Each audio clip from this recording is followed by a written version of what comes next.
wanted to tell few things about Balak.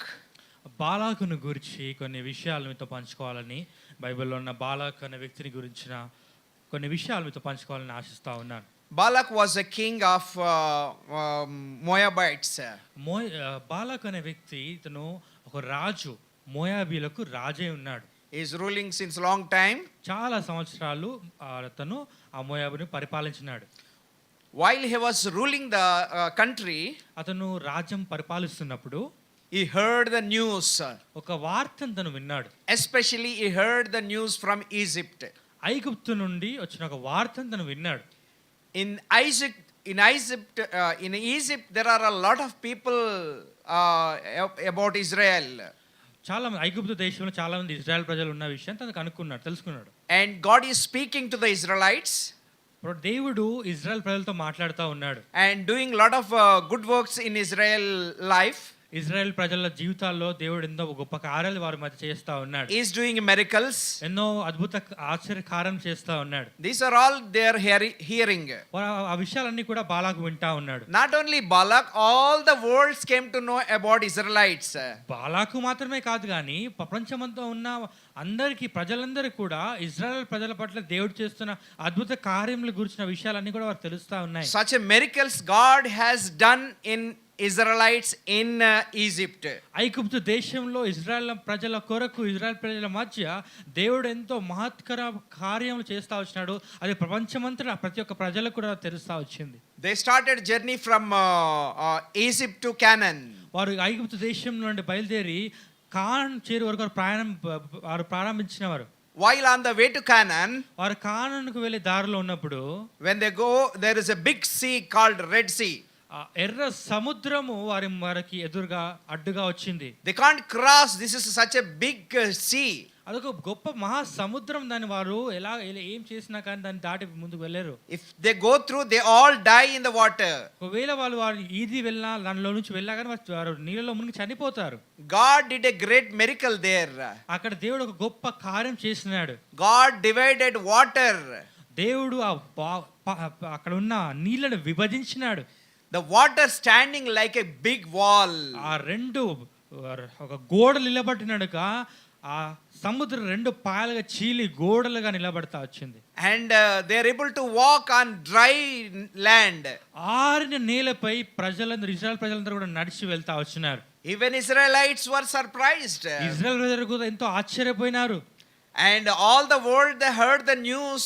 They are so surprised. ఈ వార్తను విన్న ప్రపంచమందున్న మనుషులంతా కూడా ఆశ్చర్యపోయినారు. That's why whole world came to know God miracles in Israel life. దాన్ని బట్టి దేవుడు చేస్తూ వచ్చిన మహత్కరమైన కార్యాలు ప్రపంచం అంతటా కూడా తెలుస్తా వచ్చినాయి. Not only that, అది మాత్రమే కాదు, when Israel is walking in the wilderness, వారు అరణ్యంలో ప్రయాణిస్తున్నప్పుడు God gave water from rock.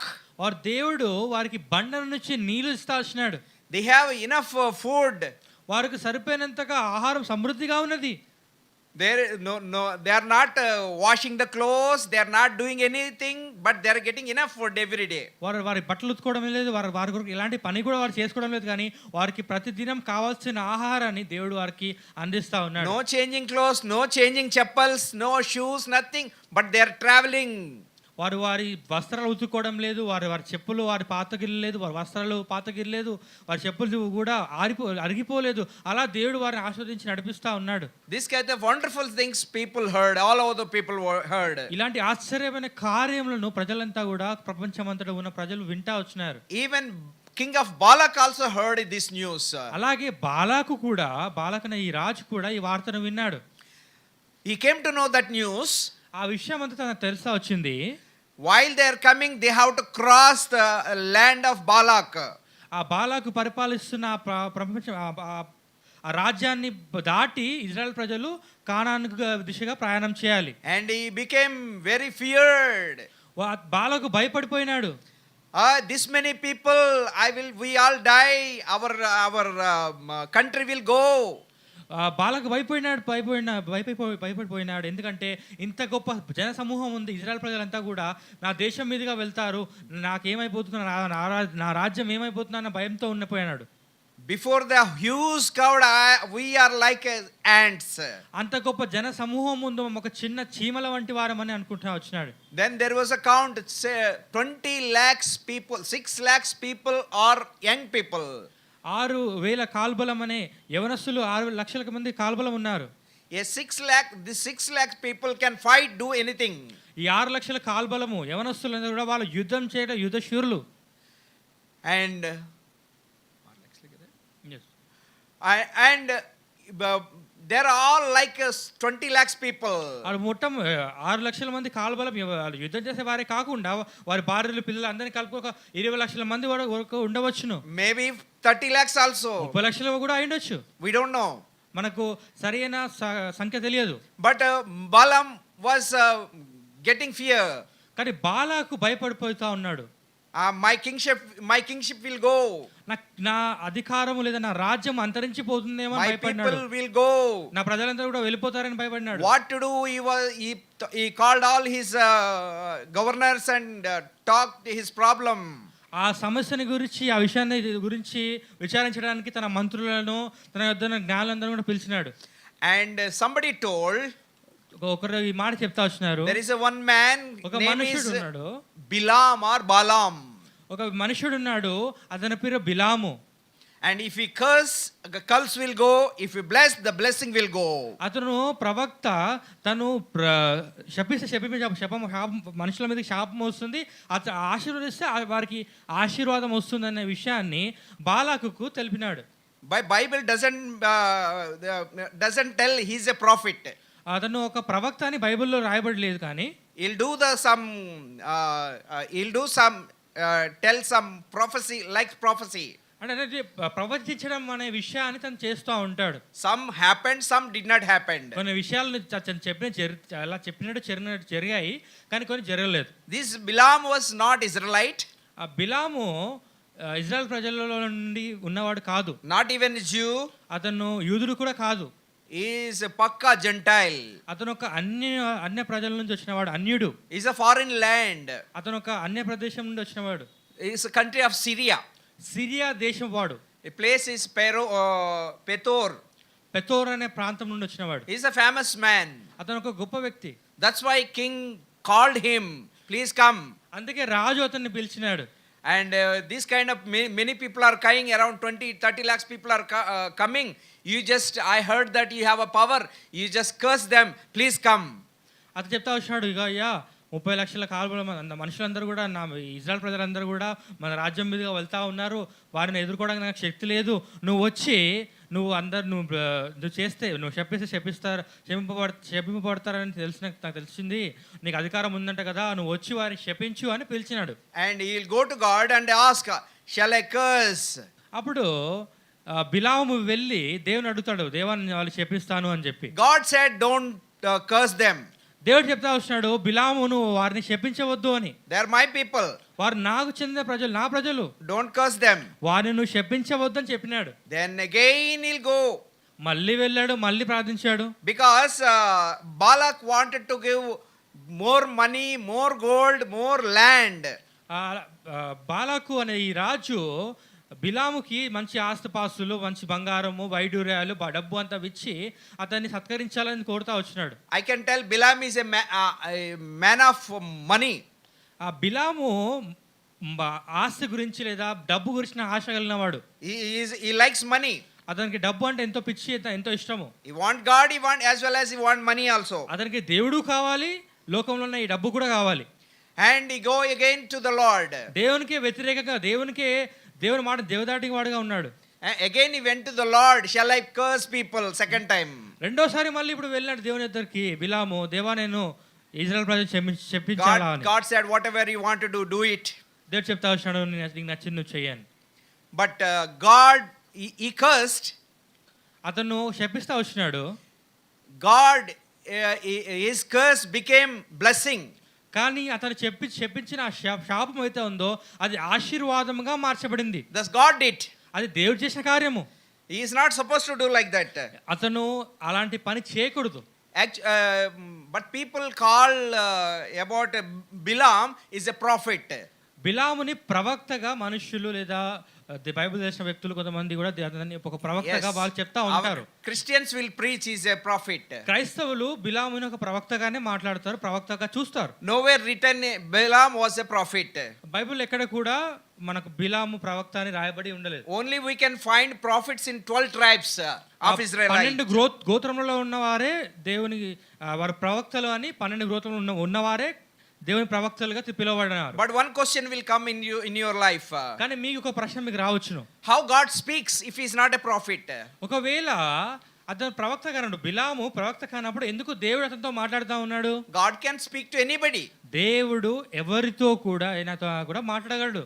He spoke to the Samuel, very small child baby. బాలుడైన సమూయేలుతో దేవుడు మాట్లాడుతూ వచ్చినాడు. He spoke to the donkey. అతడు దేవుడు గాడిదతో మాట్లాడినాడు. Even Nebuchadnezzar is a king for 127 countries. Nebuchadnezzar రాజు 127 రాజ్యాలకు సంస్థాలకు రాజు అయిన అతనితో కూడా దేవుడు మాట్లాడుతూ వచ్చినాడు. He's not a king, he's an emperor we can called. అతను పరిపాలకుడు అని కూడా పిలవచ్చును. No. Chakravarti. Chakravarthi. He's not a king, he's a emperor. ఈ 127 దేశాలకు సంస్థానాలకు అతడు అధిపతిగా ఉన్నాడు. చక్రవర్తి, క్షమించండి. King means for only particular country. ఒక రాజు అంటే ఒక దేశానికి మాత్రమే రాజు. And he is not a Christian, he is not a Jew, he is Gentile pakka. అతను ఇజ్రాయెల్ ప్రజల్లోని కాడు, అతను యూదుడు కూడా కాదు, అతను ఒక అన్యజనుడు. God spoke to him. కానీ దేవుడు అతనితో మాట్లాడినాడు. Same way God spoke to Balaam. అదే విధంగా దేవుడు బిలాముతో మాట్లాడినాడు. God need to talk with him. దేవుడు అతనితో మాట్లాడాల్సి వచ్చింది. And he asked again, God said no. Again he asked, he failed in the sight of the Lord. దేవుని దగ్గరికి మళ్ళీ వెళ్ళి అడిగినాడు. దేవుని దృష్టిలో అతను ఓడిపోయినాడు. He want God. అతనికి దేవుడు కావాలి. He want money. అతనికి లోకంలో ఉన్న డబ్బు దానాలు కూడా కావాలి. As a Christians we also have same mind.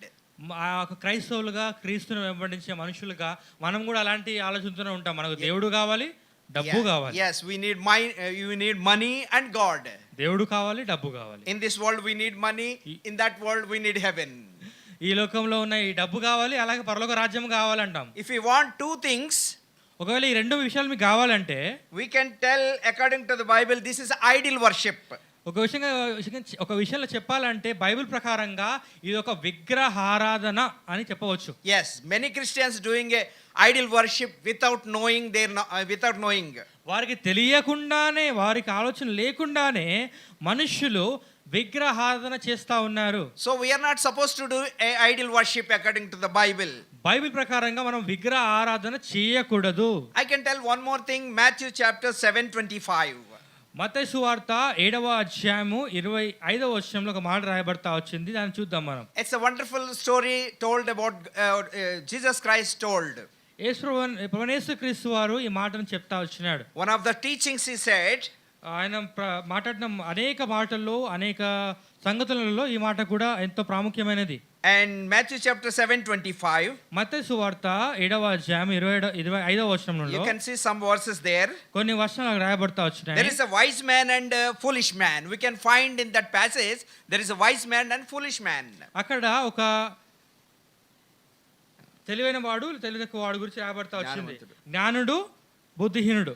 And they both build different buildings.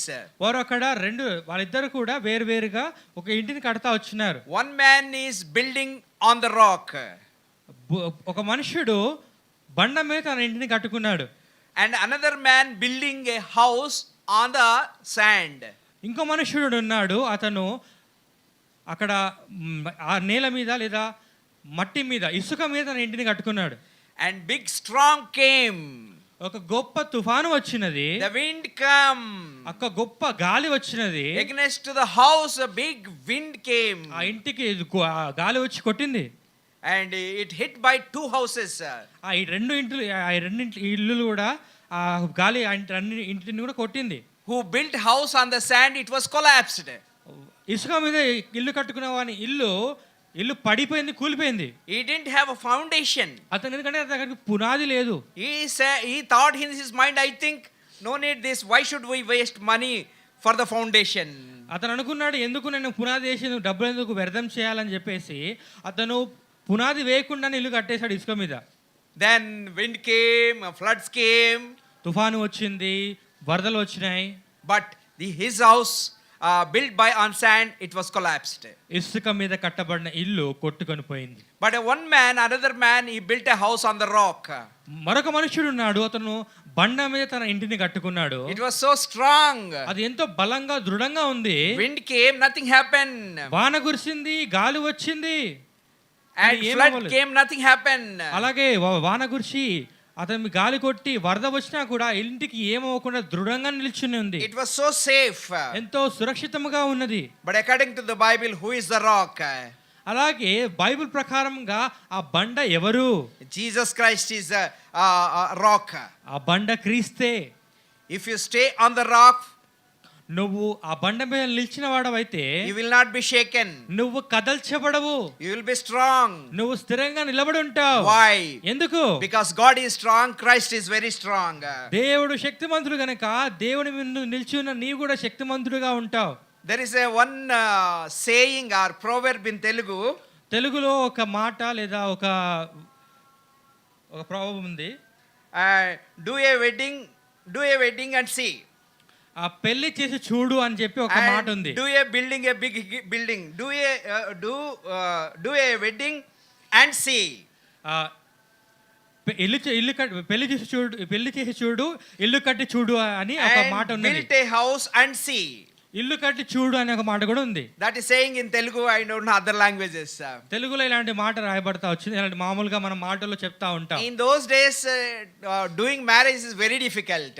ఆ కాలంలో పెళ్లి చేయడం అనేది చాలా కష్టంగా ఉండేది. 7 days or 14 days used to celebrate that marriage function. ఒక వివాహం చేయాలంటే వారం నుంచి 2 వారాల పాటు ఆ వివాహం మొత్తం జరుగుతూనే ఉంటుంది. All the village and people from far away, they used to come. ఈ గ్రామంలో ఉన్న ప్రజలు, దూర ప్రాంతంలో ఉన్న బంధువులు అందరూ కూడా వాళ్ళ ఇంటికి వచ్చి వాళ్ళ ఇంటిలో ఉండేవాళ్ళు. They have to spend lot of money. చాలా వాళ్ళు క్రయం చెల్లించి చాలా డబ్బులు పెట్టి వాళ్ళు ఖర్చు పెట్టాల్సి వచ్చేది. But nowadays no need to no need any big plan for marriage. కానీ ఈ దినాల్లో చూసినట్లయితే ఒక వివాహం చేయాలంటే పెద్దగా మనం ఎలాంటి ఆలోచనలు, ఇలాంటి పెద్ద పెద్ద ప్రిపరేషన్స్ చేయాల్సిన అవసరం లేదు. Because you can go to the registration office and get marriage. Direct గా మీరు కావాలంటే రిజిస్టర్ ఆఫీస్ కి వెళ్ళి మీ వివాహ పత్రాన్ని మీరు తెచ్చుకోవచ్చు. No need to pay any big amount. పెద్ద రుసుము కూడా చెల్లించాల్సిన అవసరం లేదు. And nowadays marriage is happening in police station also. కొన్ని సార్లు అయితే ఆ పోలీస్ స్టేషన్ లోనే పెళ్లి జరుగుతూ ఉన్నాయి. And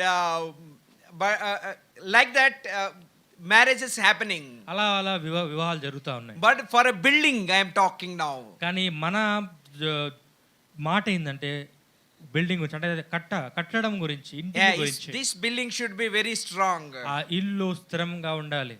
Our house should be built on the rock. మన ఇల్లు రాతి మీద కట్టబడాలి. See, if you want to build house nowadays, present 2024 December, ఈ 2020 సంవత్సరము డిసెంబర్లో ఒకవేళ ఇల్లు మనం కట్టాలనుకుంటే, I have a translator, he didn't build any house so far. నేను నా జీవితంలో ఇప్పటివరకు ఏ ఇల్లు కట్టుకోలేదు. I also didn't build any house so far. I am 63 years old. అలాగే సోదరుడు కూడా తను 63 సంవత్సరాలు ఉంది, తను కూడా సొంతంగా ఇల్లు ఏం కట్టుకోలేదు. I don't have much money to build a house.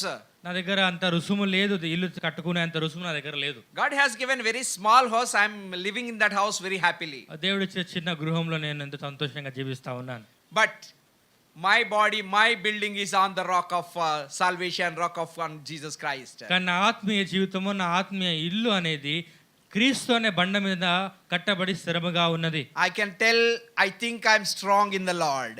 నేను అలా ఆలోచిస్తాను. అలాగే నేను విశ్వాసముతో చెప్పగలను, నేను దేవునితో కట్టబడి ఉన్నాను. I'm going by faith. నేను విశ్వాసముతో వెళ్తా ఉన్నాను. I have a great hope on Christ.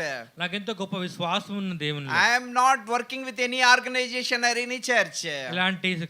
ఎలాంటి సంస్థల ద్వారా కానీ ఎలాంటి సంఘం ద్వారా నేను పని చేయడం లేదు. But God is supplying all my needs. కానీ దేవుడే నా ప్రతి అవసరం తీరుస్తా ఉన్నాడు. I didn't lack anything.